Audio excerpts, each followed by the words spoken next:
அனைவருக்கும் எனது இனிய வணக்கம். நான் உங்கள் வாழ்க நலமுடன் ஜோதிடர் டிஜே சுந்தரபாண்டி. தற்போது நம்ம என்ன விஷயம் பார்க்க போகிறோம் அப்படின்னா, இந்த 2026ஆம் ஆண்டு ஜூன் மாதத்தில் 6ஆம் தேதியில் மிதுன ராசியில் இருக்கிற குரு பகவான் கடக ராசிக்குள்ளே நுழைந்து என்னென்ன மாற்றங்களை உங்களுக்கு தரப்போகிறார். குரு பகவான் உச்ச குருவாக வந்து உங்களுடைய வாழ்க்கையில் என்னென்ன ப்ளஸ் ஏற்பட போகுது, என்னென்னலாம் நீங்கள் நடக்கலைன்னு நினைக்கிங்களோ அதெல்லாம் நடத்துவதற்கான வாய்ப்பை குரு பகவான் எப்படி தரப்போகிறார் அப்படிங்கிறத பற்றி இந்த வீடியோவில் நம்ம தெளிவாக பார்க்க போகிறோம். அதாவது இது பார்த்திங்கன்னா பொது பலன், ஓகேவா? கோச்சார கிரகங்களுடைய அடிப்படையில் நம்முடைய குரு பகவானுடைய பயிற்சியை வைத்து நம்ம பேசுகிறோம். குரு பகவான் என்பவர் பார்த்திங்கன்னா கிட்டத்தட்ட ஒரு வருடத்துக்கு ஒருக்க ஒரு ராசியிலேருந்து இன்னொரு ராசி கடந்து போவார். சில நேரங்களில் அதிசாரமாக முன்னாடி போவார், வக்கிரமாக பின்னோக்கி வருவார். ஸோ அதெல்லாம் ஓகே. பட் தன்னுடைய வீடு ஒரு வருஷம் அக்ரிமெண்ட் போட்டாச்சு அப்படிங்கிற மாதிரி அவர் ஒரு வருஷத்துக்கு ஒருக்க ஒரு ராசியை கிடப்பார். ஆனால் இந்த ஒவ்வொரு ராசியும் கிடக்க ஒவ்வொரு வருஷம் எடுக்கும்பொழுது அவருக்கு மிகவும் பிடித்த வீடான கடகராசிக்குள்ளே இந்த 2026 அவர் உள்ளே நுழையும் இந்த காலம், கண்ணீர், கஷ்டம், போராட்டம், கவலை, வருத்தம், வாழ்க்கையில் வெறுத்து போயிட்டேன் அப்படிங்கிற நினைக்கிற ஒவ்வொருத்தவங்களுடைய வாழ்க்கையிலும் ஒவ்வொரு விதமான நல்ல மாற்றங்களையும் நல்ல முன்னேற்றங்களையும் தர இருக்கிறார். உங்களுடைய ராசிக்கான எதிர்கால குரு பயிற்சி பலனை முழுமையாக பாருங்கள். உங்களுக்காக நான் ரொம்ப ஃபில்டர் பண்ணி செக் பண்ணி கொண்டு வந்திருக்கேன். நீங்கள் வீடியோ பார்த்துட்டு உங்களுடைய மேலான கருத்துக்களை கட்டாயமாக கொடுக்கணும். ஸோ இன்னொரு விஷயம், நம்மளுடைய சேனலில் பார்த்திங்கன்னா மிக பிரபலமான ஜோதிடர்கள் பேசிக்கிட்டே இருக்காங்க, ஓகேவா? நீங்கள் என்ன பண்ணணும்னா, உங்களுக்கு பிடிச்ச வீடியோவை நீங்கள் பார்த்து சந்தோஷம் அடைஞ்ச மாதிரி, நீங்கள் பார்த்து நல்ல விஷயங்களை தெரிஞ்சுக்கிட்ட மாதிரி உங்களுடைய நண்பர்கள், உங்களுடைய உறவினர்கள், சரியா, உங்களுக்கு தெரிஞ்சவங்க அனைவருக்குமே வீடியோ ஃபார்வர்ட் பண்ணி அவங்களும் சில ஜோதிடம் சார்ந்த விஷயங்கள், ஆன்மீகம் சார்ந்த விஷயங்களை தெரிஞ்சுக்கிறதுக்கு நீங்கள் உதவி செய்யணும் என்று அன்புடன் கேட்டுக்கொண்டு வாங்க உங்கள் வீடியோக்குள்ளே போகலாம். தனுசு ராசி அன்பர்களுக்கு, தனுசு ராசி நேயர்களுக்கு பார்த்திங்கன்னா குரு பகவான் அதிபதி. அதே குரு பகவான் ராசிக்கு 7ஆம் இடத்துல இருந்தவர் தற்போது 8ஆம் இடத்துக்கு போகிறார், மறைவு ஸ்தானத்துக்கு போகிறார். 8ஆம் இடத்தில் ராசியின் அதிபதி போகிறது என்பது அந்த அளவுக்கு மிகப்பெரிய சிறப்பு கிடையாதுங்கிறது உண்மை. அது எந்த ராசியின் அதிபதியாகவும் சரி, 8ஆம் இடத்துக்கு போயிட்டால் பல சிந்தனைகள், பல போராட்டங்கள், பல பிரச்சனைகள் இருக்கும், நம்ம இல்லைன்னு சொல்ல முடியாது. ஆனால் இதில் ஒரு விதிவிலக்குன்னு ஒன்று இருக்கும். எப்படி? நம்மளுடைய ராசியின் அதிபதியான குரு பகவான் அவருக்கு பிடிச்ச வீட்டில் போய் 8ஆம் இடத்துல போய் உட்கார்றார். அப்போ அது எப்படி நமக்கு பிரச்சனை, போராட்டத்தெல்லாம் கொடுக்கும்?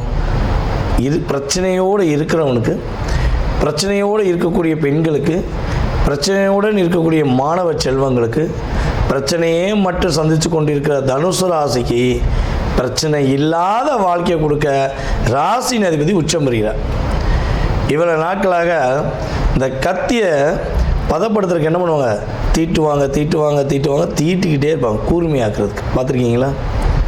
அதே மாதிரி தான் கிட்டத்தட்ட சனி பகவான் தன்னுடைய செயல்பாடு மூலமாக நம்முடைய தனுசு ராசி என்பர்களை ஒரு 3-4 வருட காலமாக பல அனுபவ பாடங்களை உங்களுக்கு கற்றுக் கொடுத்துட்டார்.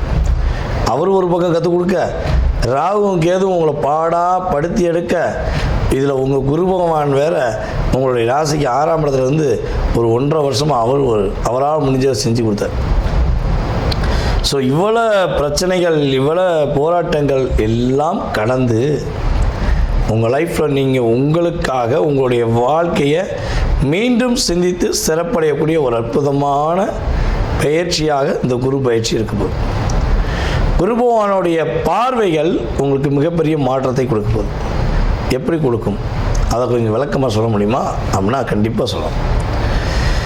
இப்போ நம்மளுடைய பிரைம் மினிஸ்டர் ஆகட்டும், நம்முடைய சீஃப் மினிஸ்டர் ஆகட்டும், அல்லது நம்முடைய உயர்திரு குடியரசுத் தலைவராக கூட இருக்கட்டும், இவங்கெல்லாம் பொதுவாகவே பொது வாழ்க்கையில் வாழக்கூடியவங்க.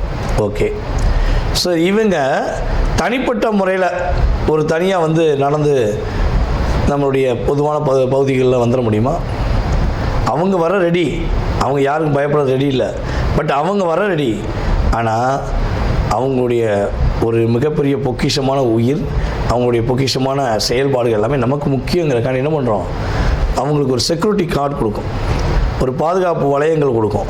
ஸோ அவங்க நம்மளுடைய நாட்டின் கண்கள் அப்படின்னு ஒவ்வொரு நாட்டிலையுமே இந்த ஒரு ஃபார்மெட் இருக்கும். அவங்களுடைய நாட்டில் உள்ள போஸ்டிங்கில் உள்ளவங்க ரொம்ப முக்கியம் சொல்லி அவங்களுக்கு ஒரு பாதுகாப்பு வளையம் கொடுப்பாங்க. உண்மையாக பொய்யா?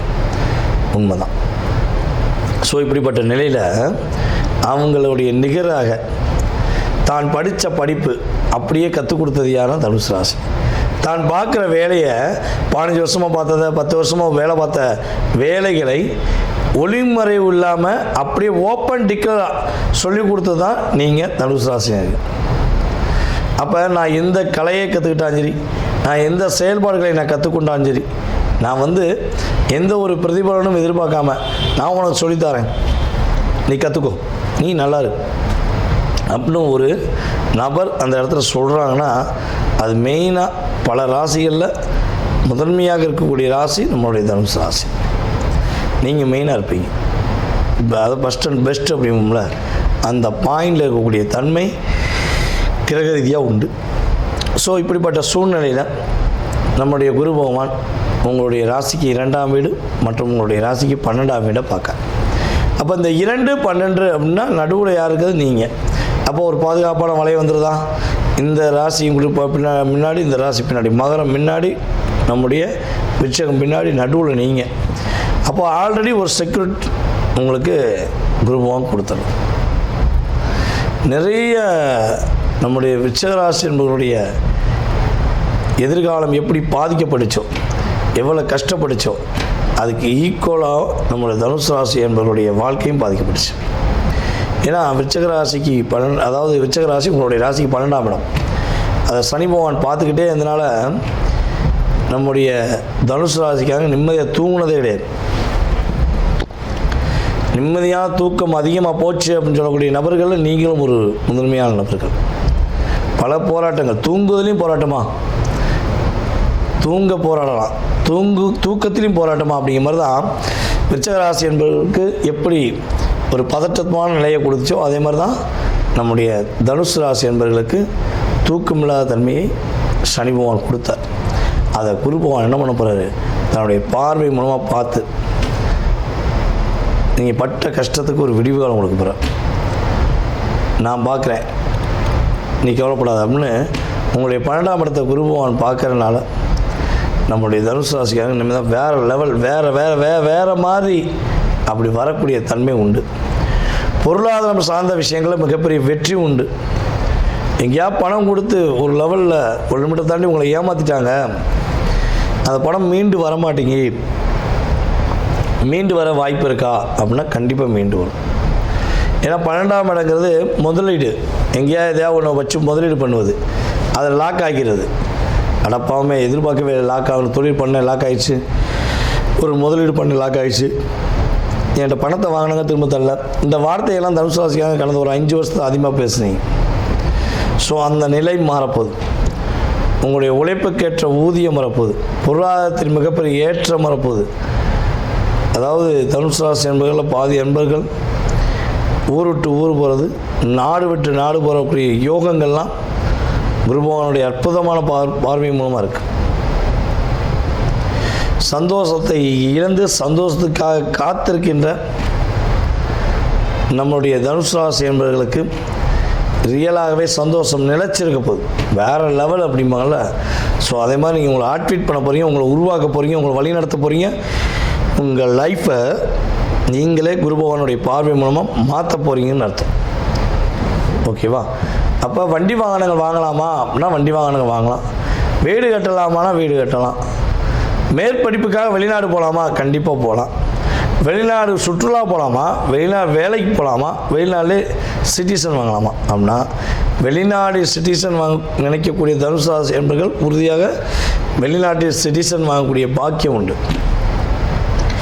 வெளிநாடு பயணம் போயே ஆகணும்னு சொல்லி அதிகமாக சிந்திச்சுக்கிறீங்க அப்படின்னா உறுதியாக வெளிநாடு பயணம் போகக்கூடிய சாத்தியம் உங்களுக்கு அதிகமாக இருக்குது. அப்போ கவலைப்பட தேவையில்லை.